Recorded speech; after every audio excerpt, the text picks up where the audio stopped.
What's really remarkable about this feature is just how much you keep the audience on their toes. Like every moment that I felt that I had this figured out or had certain expectations, you zagged away from that. So, as a storyteller, where do you think you developed this ideal to avoid every temptation to be obvious?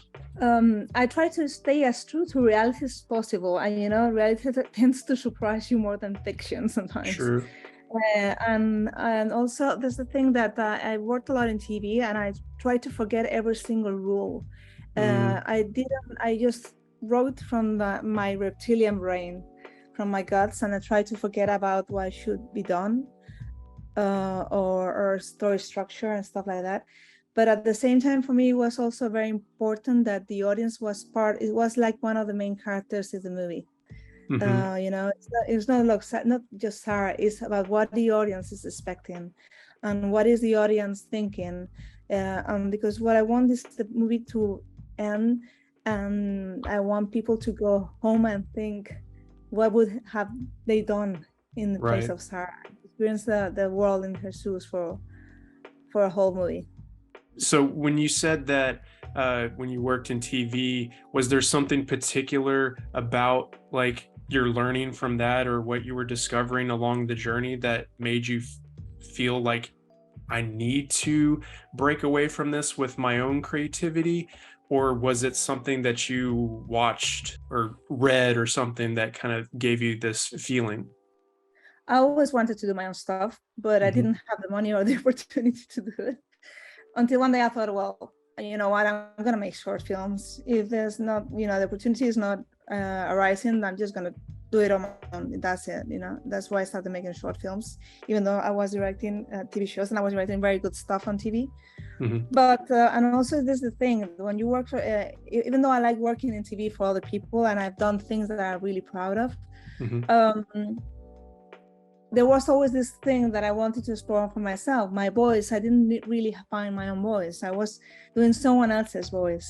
And Mm. there came a time that I said, okay, has to end. And it was when I was going to have a baby, and decided, I can push Hmm. it. If I wait more longer, this is not going to happen. So I have to do it now. Right, right. So with Yeah. your voice, do you feel like you're going to still sing these kinds of songs, or are you going to try, do you have other urges and or things that you want to explore? There's many things I like to explore, but I know there's always going to be some humor in it, because I think even in the darkest moments, there's always some humor, or at least some Hmm. levity, and that's part of the human experience. I don't know. I think I have some themes, but that are interesting to me. But if the story is good and the characters are good, I think I'm going to be drawn into it. Sure, sure. I have to know, is Laura Gallant, who plays Sarah, is she okay? Because I bet this was a very super intense experience for her. So I'm just curious what sort of support system you may have had in place throughout the shooting of this. Well, Lara Gunn is brilliant. She's really old. She's not really old. Sorry, she's older than she looks. So she's a human. She's Yeah. a grown-up woman that knows her worth in the world, and she has a lot of strength in her. And so it was a joy shooting with her. We had a lot of fun. We laughed a lot. So she Good. basically came out very happy from the shoot. It was very intense. Of course, there were moments when we used to Sure. call hands. We created a team that was family, where she could be in a safe space. We rehearsed a lot before that. We really Mm. discussed how we're going to do everything and how far we're going to push things, so we were comfortable with it.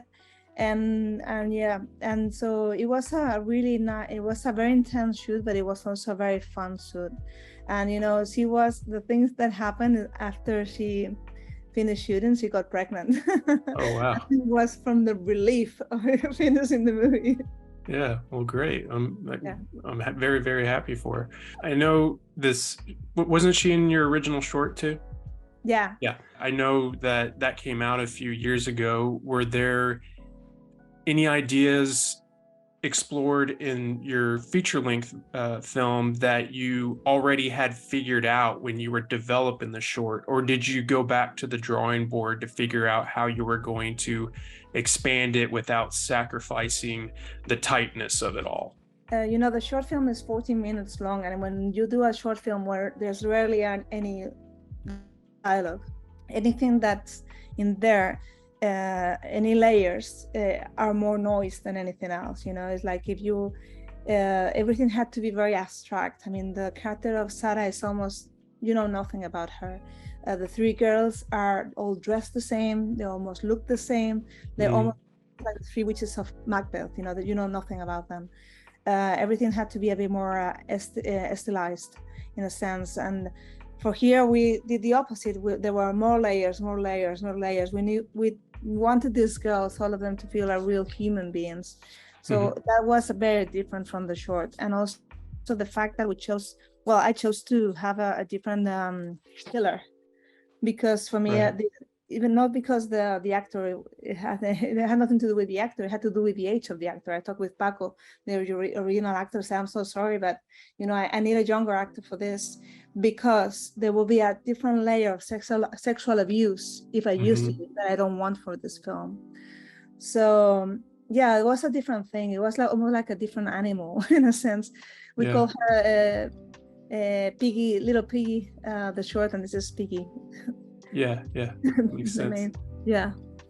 I also need to bring up the visuals and the sound effects throughout this film, because how did you go about shaping the little details to maintain this sense of scariness throughout? Because the sights and sounds of meat getting cut, or the crunching at the dinner table, or even some of the transitions that you have, like where there's the killer that you were talking about is doing something with a knife, and then the next moment is a quick transition of someone else using a knife but cutting into a watermelon. It's like the fastest rise and fall of like a feeling within a moment that you can have. And so how did you plot that out in knowing when to put viewers on the edge and knowing when to reel it in?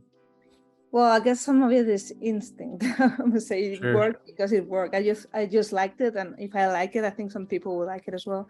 But I'm obsessed with sound. I mean, I'm obsessed with sound, and I want it to be very organic. Everything. One of the inspirations for the movie is the Inconnu du Lac, which is a movie where it's a French movie about a killer in a cruising lake. And I love the sound of that movie. And for me, it's very, very important how because it's the off-screen. It's like a whole. I love closing right now when I'm fed up of watching the movie. I close my eyes and listen to it because I think it's so beautiful what Natalina has done. And I love it. And for me, I wanted to have some comedy in the sounds as well, some organicity, but also some comedy, that you see what she's thinking just by the sound of something. We see the place where the girls are used to meet, and we see that the chainsaw cutting the so sounds tell a story as well. And also the music from Oliver Arson, who's our musician, all the music is made from sounds from the movie. I wanted everything to be very, very organic, and he said, well, why don't we do this? And for example, it's all made with the cicadas, with the sound of the chainsaw, with the chains. When you hear voices, it's our actresses screaming.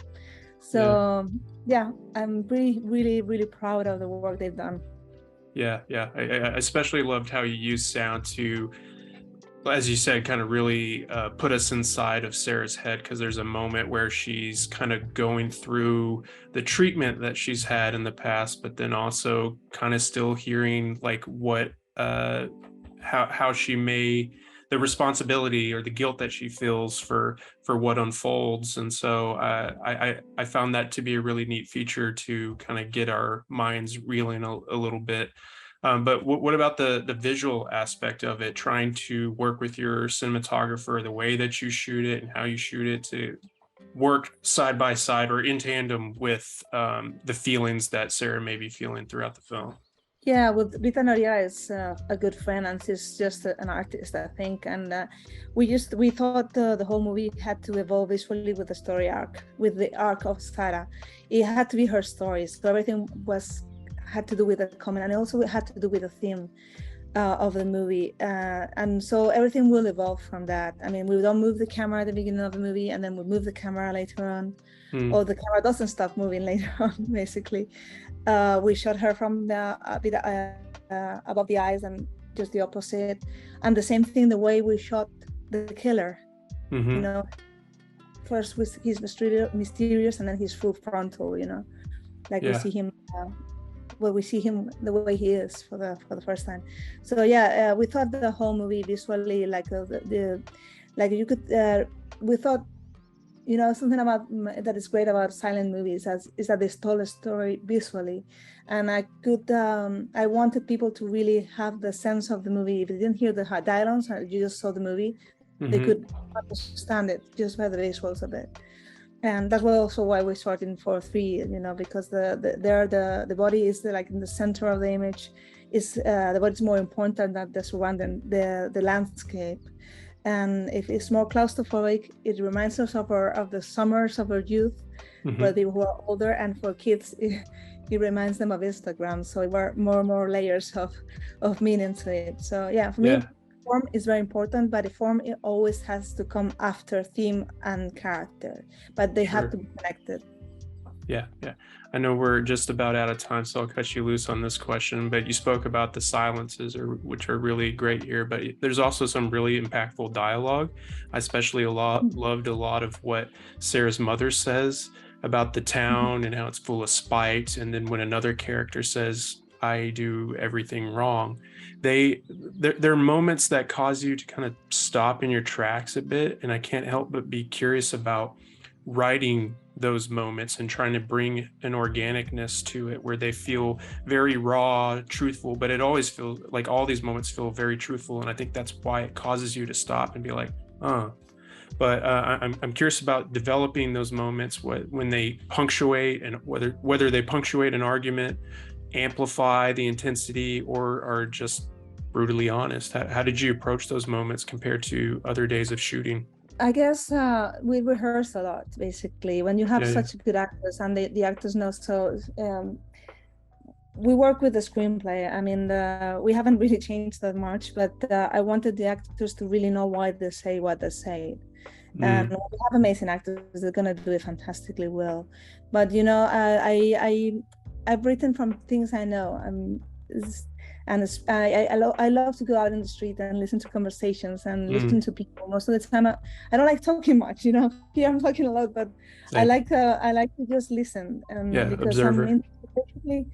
Basically I'm interested in the human behavior, and I think it's fascinating. And this is the little things that I've been, you know, when I was writing the screenplay, some of the rewrites would be because I was out in the street and I heard something, I'll just add it to the screenplay. Try to make it feel more real, I guess.